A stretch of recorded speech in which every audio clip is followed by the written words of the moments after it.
Hello everyone, क्या हाल चाल है सभी के। माई सेल्फ अभिनीत सिंह एंड स्वागत करता हूं सभी का इंडिया सैटर 24/7 में। तो गाइस, जैसा कि जानते हैं एसएससी जेईई 2023 के लिए हम लोग ये जो की कॉन्सेप्ट की सीरीज शुरुआत की है ना, उसमें हम लोग आगे का वीडियो देखेंगे और आज देखेंगे ट्रांसफार्मर का पार्ट नंबर 3। और यहाँ पे आज हम देखेंगे कि आइडियल ट्रांसफार्मर हमारा क्या होता है और आपकी जो ईएमएफ इक्वेशन होती है वो आपकी किस तरीके से निकलती है ना। बहुत ही इंटरेस्टिंग कॉन्सेप्ट है गाइस, यहाँ से एक क्वेश्चन 101% आता है। चल तो सीधा देर ना करते हुए हम लोग बात करें आइडियल ट्रांसफार्मर के ना।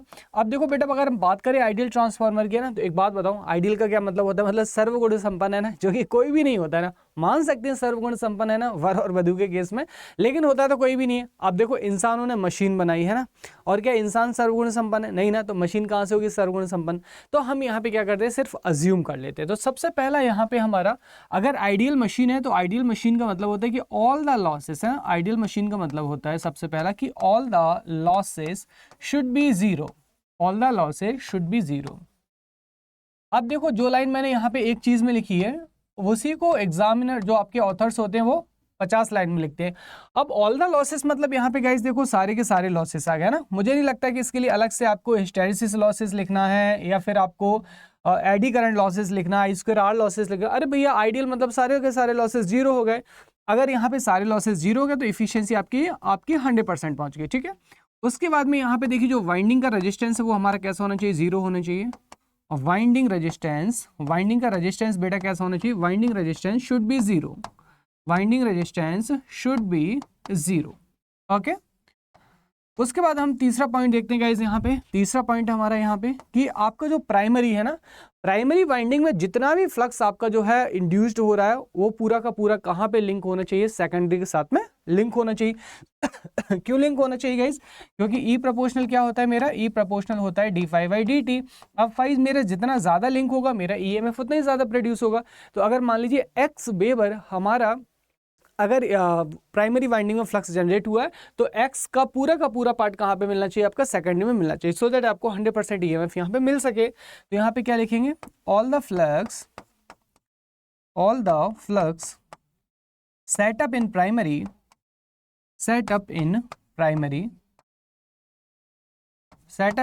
Should link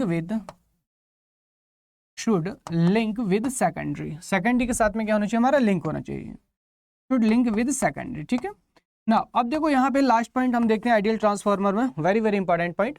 as you know कि यहाँ पे जो मेरा फ्लक्स होता है, फ्लक्स की वैल्यू कितनी होती है आपकी? एमएमएफ अपॉन रिलक्टेंस, है ना। और यहाँ पे जो मेरा परमेबिलिटी होती है, परमेबिलिटी और रिलक्टेंस क्या होते हैं? एक दूसरे के इन्वर्सली प्रोपोर्शनल होते हैं। तो अगर मेरा हाई परमेबिलिटी होगा तो इसका मतलब रिलक्टेंस कम होगा, और रिलक्टेंस बेटा कम होगा तो फ्लक्स आपका ज़्यादा से ज़्यादा मिलेगा, और ज़्यादा से ज़्यादा मिलेगा तो दो से यहाँ पे क्या होगा? ईएमएफ हमारा ज़्यादा सेटअप होगा ना। तो यहाँ की आपकी जो परमेबिलिटी है, म्यू कैसा होना चाहिए? म्यू हमारा कॉन्स्टेंट होना चाहिए। कांस्टेंट होने के साथ साथ में आप लिखेंगे ब्रैकेट में हाई होना चाहिए। क्यों होना चाहिए आपका हाई? का रीजन तो मैंने बता दिया। कांस्टेंट इसलिए होना चाहिए जिससे आपका जो बीएच कर्व है वो आपको लीनियर बीएच कर्व देखने के लिए मिले। ठीक है, तो ये हमारे क्या हो गया? आइडियल ट्रांसफार्मर के प्रॉपर्टीज हो गए। यहाँ से एक क्वेश्चन आपको देखने के लिए मिल जाता है। चलो आगे हम लोग चलते हैं और नेक्स्ट देखते हैं यहाँ पे EMF equation of the transformer. अब मैं ट्रांसफार्मर के ईएमएफ इक्वेशन की अगर बात करूँ गाइस, तो सबसे पहले आपको यहाँ पे जानना होगा किसके बारे में? आपको एक्साइटिंग करंट के बारे में थोड़ा सा यहाँ पे जानना होगा, है ना। तो जैसे कि आप जानते हैं कि जो मेरा प्राइमरी है, ये मेरा प्राइमरी है ना, तो प्राइमरी में यहाँ पे क्या जाएगा आपका? प्राइमरी वाइंडिंग में जैसे ही मेरा एक्साइटिंग करंट फ्लो होता है, यहाँ पे क्या होता है? मेरा फ्लक्स आपका जो है डेवलप्ड होता है कि नहीं होता है? बोलो हाँ या ना। आप कहेंगे बिल्कुल होता है सर, है ना। अब जैसे ही मेरा यहाँ पे जो एक्साइटिंग करंट है, ये सप्लाई साइनोसोइडल होता है, तो एक्साइटिंग करंट का वैल्यू क्या होगा? It is given bye I = IM sin ωt। और जो मेरा फ्लक्स है, फ्लक्स आपका स्ट्रिक्टली किसके वेरिएशन को फॉलो करता है? हमारा एक्साइटिंग करंट के वेरिएशन को फॉलो करता है। इसीलिए तो कहते हैं कि अगर एक्साइटिंग करंट जीरो, इसका मतलब फ्लक्स हमारा जीरो हो गया आपका, हैंस आपका कोई भी ईएमएफ आपका इंड्यूस्ड होते हुए दिखाई देगा। तो अब यहाँ पे जो मेरा फ्लक्स होगा यहाँ पे प्राइमरी में कितना होगा? phi = m sin ωt होगा कि नहीं होगा बेटा, है ना। अब यहाँ पे अकॉर्डिंग टू फैराडे लॉ, है ना, अकॉर्डिंग टू फैराडे लॉ, तो फैराडे साहब हमारे क्या कहते हैं यहाँ पे? फैराडे ये कहते हैं कि यहाँ पे आपका ईएमएफ कब डेवलप्ड होगा? जब हमारा ई क्या होगा? ई प्रोपोर्शनल d∅/dt। तो यहाँ पे E1 का वैल्यू कितना होगा हमारा? E1 = -N1 d∅/dt, है ना। और माइनस किस वजह से आता है? यहाँ पे लंज लॉ की वजह से आता है, जो कि मैं आपको ऑलरेडी बता चुका हूँ। तो यहाँ पे वैल्यू रखेंगे, कितना आ जाएगा? E1 = -N1 d/dt। और ये कितना गिवन है हमको, flux phi M sine omega t, है ना। अब यहाँ पे इसको गाइस क्या करो, आप डिफरेंशिएट कर दीजिए फटाफट से। तो जैसे गाइस आप इसको डिफरेंशिएट करेंगे, E1 इक्वल टू कितना मिल जाएगा आपको, -N1, और यहाँ पे फाई एम का फाई एम आपका हो जाएगा, बाहर निकल के आ जाएगा, और यहाँ पे साइन ओमेगा टी का कितना हो जाएगा मेरा, कॉस ओमेगा टी, और ओमेगा टी के करोगे तो कितना आ जाएगा हमारे पास में, ओमेगा आ जाएगा। अब यहाँ पे E1 का वैल्यू कितना आ गया, -N1 omega phi m cos omega t, है ना, ये निकल के आ गया। अब यहाँ पे देखो, ये जो इक्वेशन यहाँ पे गाइस निकल के आई है, इसी इक्वेशन को मैं इस तरीके से लिख सकता हूँ यहाँ पे, कैन आई राइट दिस? अगर मैं इस तरीके से लिख दूँ तो कोई दिक्कत समस्या परेशानी गाइस? आई होप नॉट, है ना। तो यहाँ पे जो E1 है, E1 का वैल्यू मैं कितना लिख सकता हूँ इसको, N1 omega phi M sine omega T minus pi, है ना। कॉस को अपन ये लिख सकते हैं, बोलो हाँ है ना, माइनस से माइनस कैंसिल आउट हो जाएगा।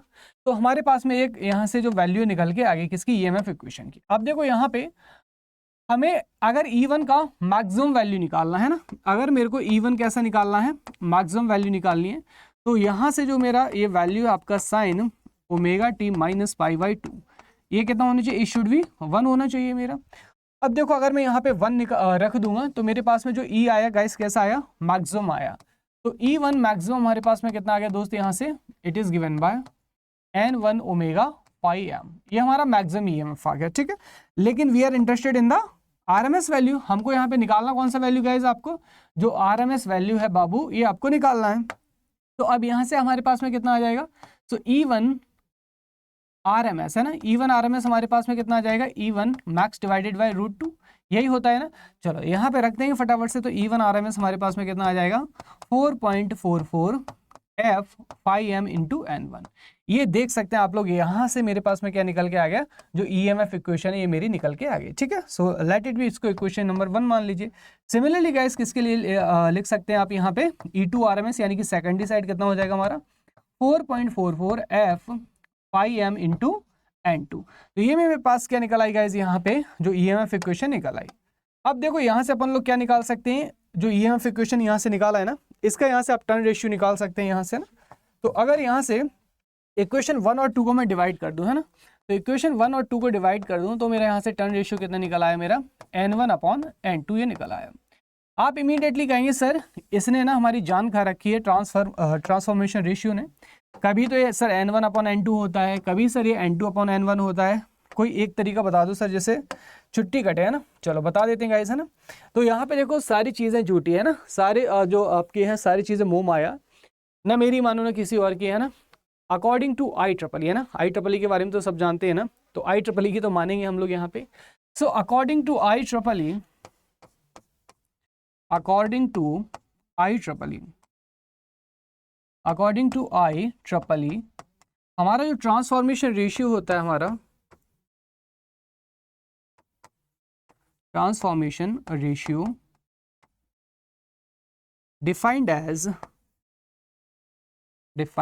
है ना, क्या होता है, number of turns in the high voltage winding to the number of turns in the low voltage winding.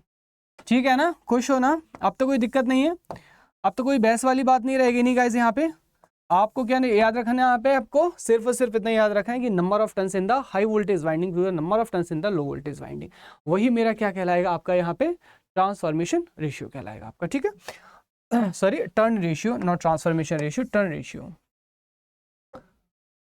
है ना, turn ratio, transformation ratio is the different thing, है ना, टर्न रेशियो। अब देखो यहाँ पे हम लोग बात करें फेजर डायग्राम की, तो एक बार यहाँ पे फेजर डायग्राम देख लीजिए, काफ़ी इंपॉर्टेंट आपको कंक्लूजन यहाँ से देखने को मिलेगा फेजर डायग्राम का।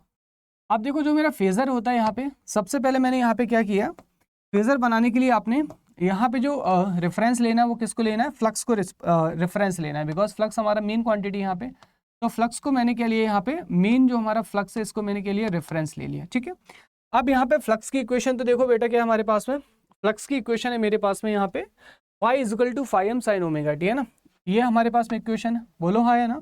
अब उसके बाद में यहाँ पे जो E है हमारा, E1 की इक्वेशन देखो कितना आ रहा है, N1 5m omega sine omega T minus pi by 2, कितना आया, omega T minus pi by 2, कितने का अंतर आ रहा है, -90 का अंतर आ रहा है। तो -90 का मतलब क्या होता है मेरे बरखुरदार, क्या होता है बताओ जल्दी से। आप कहेंगे सर कुछ नहीं, यहाँ पे -90 डिग्री से क्या कर दीजिए, यहाँ पे लैग कर दीजिए। तो यहाँ पे देखो आपका जो E1 होगा अपने ही फ्लक्स से कहाँ पे मिलेगा गाइज, -90 डिग्री, यानी कि 90 डिग्री आपका जो लैगिंग है, लैगिंग पोजीशन पे मिलेगा। तो हमेशा ध्यान रखना आपका जो फ्लक्स है हमारा और जो आपका ईएमएफ है ना, in everywhere, even induction motor है ना, तो अपने ही फ्लक्स से इंड्यूस्ड ईएमएफ हमेशा कहाँ पे मिलेगा आपको, always 90 degree lag behind position पे मिलेगा। आपका E2 भी क्या है हमारे पास में, देखो E2 भी क्या है हमारा, सेम इक्वेशन है।